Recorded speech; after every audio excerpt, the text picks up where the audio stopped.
Howdy y'all. Today we'll be pulling the cylinders off. I gotta take this one off like I was talking about, and that one. This one's leaking so bad since I've had it in the shop that you can actually, it's running down the loader. But this one here is not far behind it. The other two are okay right now, but these two's gotta come off. But before we get started with that, it's so cold outside, we can't feed, and I kind of want to show y'all what I use to heat this place. I got a double barrel 55-gallon drum heater in here. I made this rack myself to put the barrels on, but the way I made it, the reason why I made it this way, instead of using the stands that come with the kit when you buy the double barrel kit from Lowe's or like Track Supply or somewhere like that, is so it would be easy to change the barrels in and out. Because this barrel here will last me, if I burn all winter in it, pretty regularly, 1 year. If I'm not in here a lot, and I'm here every now and then, I get 2 years out of it. This one's actually on its second year. The top barrels never really go bad, and the purpose of the top barrel is to catch the heat that's coming off of this one instead of letting it go up the pipe. It's just a little bit further for it to go, and most of your heat actually comes off of this drum instead of that one. And then I also run a real long pipe going out, so that way it would basically do the same thing. You can actually go outside and put your hand on the pipe outside and it won't burn you or anything. It's real, I got it set up real efficient. Originally I started with one barrel, and then I wanted more heat. I'd like to actually build one of these out of steel, a big wood stove heater to go in here eventually, but as right now, this is what I've got. I got my fan running behind it, which y'all can probably hear. I hope y'all can hear me okay. It helps blow the heat out into the shop. I have seen these with tubes down them, and the fan mounted on the back side of them to blow the air through the tubes, because that'll even make it even better. But I didn't do all that. But gotta get this started, so let's get started with it. Alrighty. Alright, the first thing I gotta do is I gotta pull this bolt out right here at the end of my finger. I'm gonna take it out and go ahead and get it out of the way, so that way when I get the pressure off the loader, I can slide the pin out easy. I'm also gonna go ahead and probably pull the clip off of this one. It's got a clip on it, and probably take the bolts out of these. What I'm gonna do is I'm gonna put something, I haven't decided yet what I'm gonna use, but I'm gonna put something underneath this, and I'm gonna let it down, that's short, but it'll be on the ground. It'll hold it up just enough to where when I hit the hydraulics, I can suck this cylinder in, and it'll clear this shielding that's here to where I can get it out, or that, so that way I can get it loose up there to slide it forward. But that's the plan anyway, so hang on. Alright, I'm just going to go ahead and say I'm sorry about the live stream the other day. Apparently while I was watching live streaming, YouTube didn't allow me to see all the questions that y'all were asking me, because my dad let me know that he was watching, that there were some questions coming by that I never answered, and I thought I'd answered all the questions, that, or at least I answered everything I could see anyway.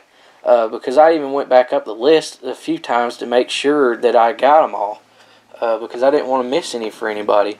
The question that, one of the questions he mentioned that I missed that stood out was somebody had asked what I thought about square balers. I don't like the side pickups because they're just aggravating. I mean, you have to watch them when you're going around.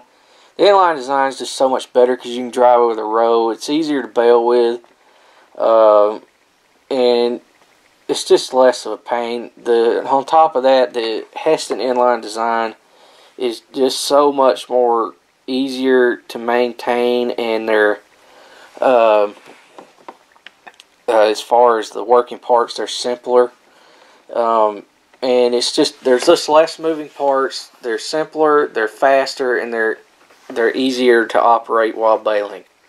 I mean, it's the only time I'd recommend a side pickup baler would be if it was a baler that you were buying to put on an unroller, or to use on an unroller part of the time, because you can buy the side unroller is a lot cheaper than you can buy a setup for an inline. That would be the only time. If you're looking for one, I mean, they're all pretty good. The old cases and Heston models, I would not shy away from buying one of those if they're used and don't have a lot of bales through them. If they had another brand besides Massey in an inline, I would say look at one of those too. But Massey has the patent on them through Heston, so they're just better. I mean, when you go to the expos, at least the one down here in Georgia, if you ever noticed when you go to the square baler part, at least all the times I've ever been, you'll never see another square baler but an inline Heston design square baler. And that's because the other ones won't pull out in the field to compete with them, because they know that the inline will run off and leave them. They're just that much better.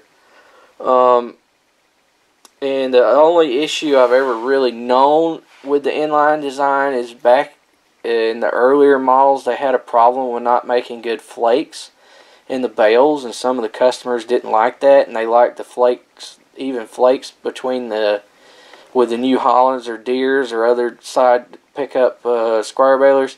And since then, Massey in the last recent few years has, like our baler, has really fixed that, and now they have even flakes in between the bales, and that problem was gone. That was a big concern for a lot of people, I know, when they were buying them. But as far as the square balers, inline's better. Okay, now we got all the cylinders loose. I got to pull the hydraulic lines off. Undo them. And get them loose. And one reason why I waited to the end is because it's less messy this way. Wish I had that cylinder pushed all the way in. If I did, it'd leave all that fluid in.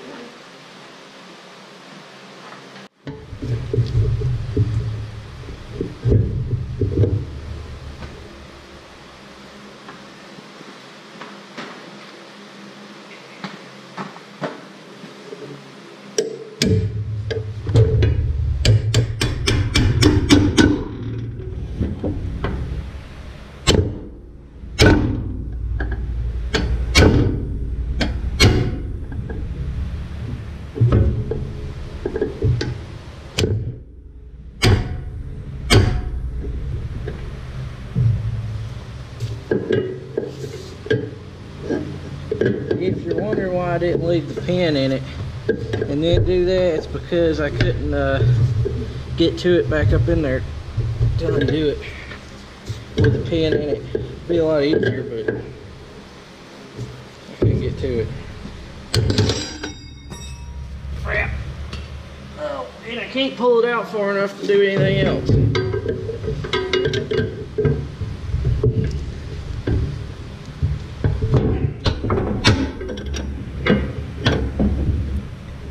There it comes.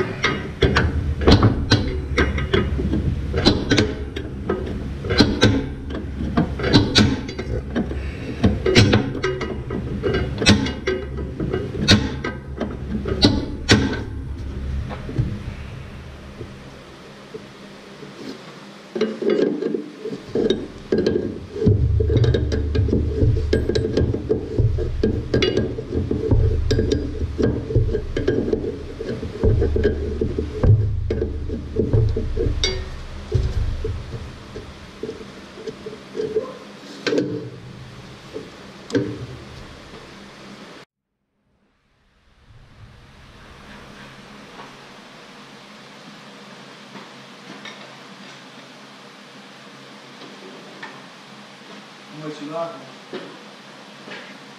Don't leave lines off.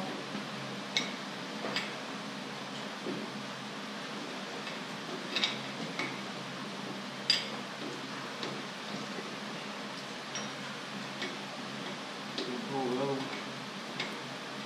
Yeah, it's loose.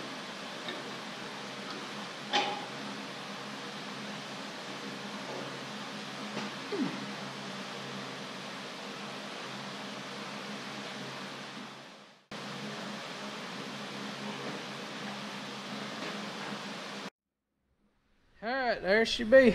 I got both of them off. Nothing's loose, nothing's off. That's it for today. Gonna get the repacking kits ordered and rebuilt and then stick them back on. Thanks for watching. Please comment, rate, subscribe. Hope y'all enjoyed this video. Hopefully we get the case back going soon. See you later.